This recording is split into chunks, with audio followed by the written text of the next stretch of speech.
Le troisième vendredi du mois dans le dernier quart d'heure de Smart Bourse. Le soir, après les trois sorciers, c'est notre rendez-vous avec le Café de la Bourse pour un thème et un peu de pédagogie boursière. Et c'est Louis Yang qui est avec nous ce soir en plateau, cofondateur du Café de la Bourse. Bonsoir Louis. Bonsoir Grégoire. Merci beaucoup d'être avec nous. On vous retrouve une fois par mois pour décrypter effectivement une situation boursière, évoquer des techniques d'investissement également. Et là, on va parler d'une catégorie de produits qui est devenue une catégorie de produits vedette aujourd'hui dans l'investissement boursier, les trackers. Qu'est-ce qu'un tracker, Louis ? Alors, les trackers, c'est un produit d'investissement qui permet, comme son nom l'indique, de suivre un indice. Ça peut être un indice phare comme le CAC 40, le Nasdaq ou le Dow Jones, mais ça peut être un indice sectoriel. Ça peut aussi traquer des matières premières, des devises et aussi des crypto-monnaies. Donc, c'est un produit assez couteau suisse et qui est aussi disponible donc via un compte titre, parfois sur des PEA, aussi parfois sur certains contrats d'assurance vie en unité de compte et même certains PER.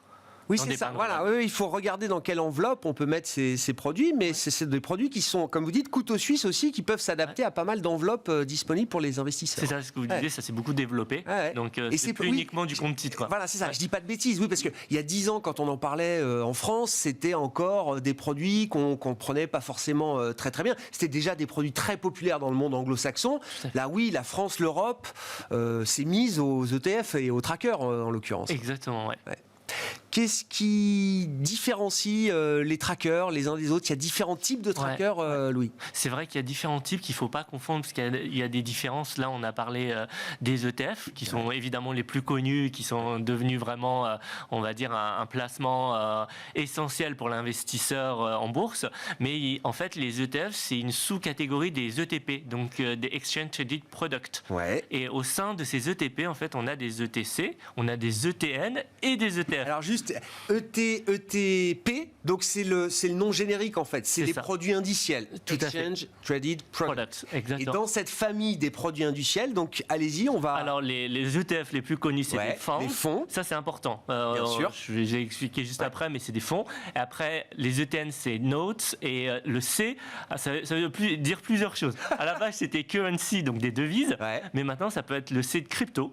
Ça peut être aussi le C de commodities, donc de matières premières. Donc ça revient sur ce que je disais, c'est très large. Et concrètement, c'est similaire. La seule principale différence, c'est vraiment que les ETF sont des fonds. Et les fonds en Europe, ça a certaines règles qu'il faut respecter. Notamment, par exemple, je pense au fameux 10% d'actifs à pas dépasser. C'est-à-dire que du coup, on ne peut pas trouver un ETF en Europe sur le Bitcoin, donc sur un seul sous-jacent. Mais par contre, on va trouver un ETP sur le Bitcoin. Je comprends, effectivement. Derrière chacune de ces catégories, il y a des réglementations différentes. Et pour les ETF, c'est la réglementation des fonds qui s'applique effectivement à ce type de Le reste étant des titres de dette, si on veut être précis sur l'aspect juridique. Mais après, au niveau fonctionnement, je pense que c'est surtout ça que c'est l'idée du tracker. Voilà, ça reste l'idée du tracker et de suivre la tendance effectivement d'un sous-jacent. Pourquoi on investit dans les trackers ? Avec quelle perspective ou quel type d'idée, quel type d'approche d'investisseur en fait on investit dans les trackers ? Alors il y a différentes possibilités. Justement, en fonction de sa stratégie, on va pouvoir vraiment utiliser les trackers différemment. On peut être effectivement un investisseur buy and hold, c'est-à-dire on sélectionne les meilleurs trackers, on les conserve dans la durée et on fait peu d'ajustements. On peut être aussi, ça c'est une stratégie qui se prête bien aux ETF, être sur du momentum. Le momentum, c'est-à-dire aller sur les indices les plus performants à court terme, avec le principe qu'à court terme, ils vont continuer à surperformer. Donc ça, c'est des stratégies assez classiques qu'on peut mettre en place avec des ETF. Et après, on a aussi des ETP ou des ETF plus spécifiques. On a des ETP leverage and short. Donc ça veut dire que leverage, ça veut dire qu'il y a un effet de levier qui va être greffé sur l'ETP. Donc ça veut dire que concrètement, si on investit sur le CAC 40 ou même sur une valeur, parce qu'avec l'ETP, par exemple, l'ETP sur Tesla, on peut amplifier les variations du sous-jacent. Alors, c'est pas forcément une bonne idée, il faut faire attention. Surtout que ça va dans un sens comme dans l'autre. Donc, soit on est dans le bon sens et c'est décuplé, mais si on est dans le mauvais sens, c'est la même chose. Et short, c'est intéressant parce que ça permet de protéger. Enfin, c'est lorsque l'indice baisse, le tracker augmente. Donc, ça permet d'anticiper une baisse et de se protéger. Donc, ça, c'est et il faut rappeler aussi, historiquement, ces produits-là étaient aussi utilisés comme des produits de couverture dans des des portefeuilles, d'où ces produits short, effectivement, qui permettaient de couvrir certaines positions. Après, on peut l'utiliser comme étant un tracker indiciel et chercher à shorter le marché. Oui, voilà, comme exactement. on dit, profiter de manière pure. Plus offensive. Mais attention, évidemment, ces stratégies sont à risque et les effets de levier multiplient évidemment la prise de risque parce que je pense que c'est bon aussi de rappeler que ces produits-là, il y a un risque de perte en capital déjà. Sûr. Alors, si on va sur du levier, là, effectivement, il y a les risques qui sont décuplés. L'intérêt des trackers, ça reste aujourd'hui les frais de gestion quasiment nul. Oui, c'est un intérêt, parmi d'autres, mais effectivement les frais, si on les compare aux OPCVM, les SICAV classiques, là on est en dessous des 1%. Après ça va dépendre si c'est des trackers, plus on va dire l'indice est simple, plus le tracker va être bon marché, mais grosso modo on est sur des frais de gestion inférieurs à 1% annuel, contre souvent plus sur les OPCVM classiques, et en plus il n'y a pas de frais d'entrée, frais de sortie ou autre. Ça permet aussi de construire une allocation. Est-ce que l'utilisation des ETF se développe de plus en plus dans la manière de créer une allocation boursière? Il y a des ETF thématiques aujourd'hui. Enfin, on sent qu'il y a quand même un marketing, il y a une production d'ETF. Il y a les ETF Smart Beta aussi. Smart Beta. Alors, on trouve des choses et d'ailleurs qui sont des produits de moins en moins passifs entre guillemets, qui sont de plus en plus actifs, ou en tout cas de plus en plus de conviction d'une certaine. Tout à fait. En fait, l'intérêt, c'est effectivement des indices très spécialisés sur une thématique d'investissement, que ce soit par exemple lié aux critères ESG, lié à une thématique, un secteur en particulier, ou les fameux Smart Beta, où là, on va vraiment avoir des indices faits sur mesure. Par exemple, on a envie d'investir sur le CAC 40, mais on n'a pas envie d'avoir une telle pondération du luxe, et donc on peut avoir du coup un tracker sur le CAC 40 équipondéré, donc c'est-à-dire que chaque valeur vaut autant qu'une autre, donc ça c'est une chose.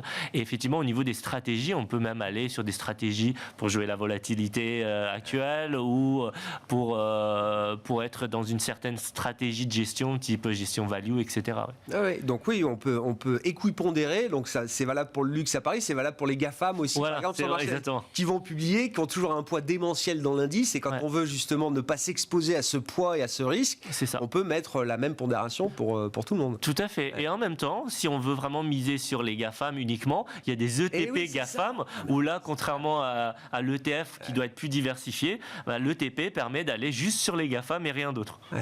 Comment on investit dans les trackers? Alors vous avez dit il y a différentes enveloppes, effectivement, mais c'est des produits qui sont émis par des banques, des sociétés spécialisées? Oui, ce sont des produits qui sont cotés. Donc ça se traite comme une action en bourse. C'est l'avantage, c'est-à-dire que on peut les traiter pendant les heures d'ouverture de la bourse comme une action. On passe à un ordre d'achat et de vente. Et du coup, l'autre intérêt, évidemment, c'est que du coup, on peut utiliser tous les types d'ordres. On peut mettre en place des ordres stop loss, des ordres take profit sur ces trackers-là qui se traitent comme une action. Et puis, alors, vous avez fait référence aux cryptos, effectivement, qui s'invitent aussi dans ce monde de la gestion indicielle. C'est quoi l'intérêt d'avoir un produit indiciel sur une crypto ou sur un panier de crypto aujourd'hui? Alors, il y a plusieurs intérêts. Le premier, c'est un côté un peu pratique, en fait. C'est-à-dire qu'avec son compte titre classique, on peut aller sur une crypto-monnaie. On n'a pas besoin de passer par un exchange. On a connu encore des risques de piratage d'exchange récemment, et de gros exchanges. Sinon, il y a aussi la solution Cold Wallet, mais bon, là pareil, c'est une clé USB, c'est un peu différent. Donc pour quelqu'un qui s'intéresse aux crypto-monnaies, mais qui veut tout conserver au même endroit, il y a un intérêt d'utiliser un ETP. Un ETP, oui, effectivement. Ça, c'est le terme générique pour définir les produits indiciels.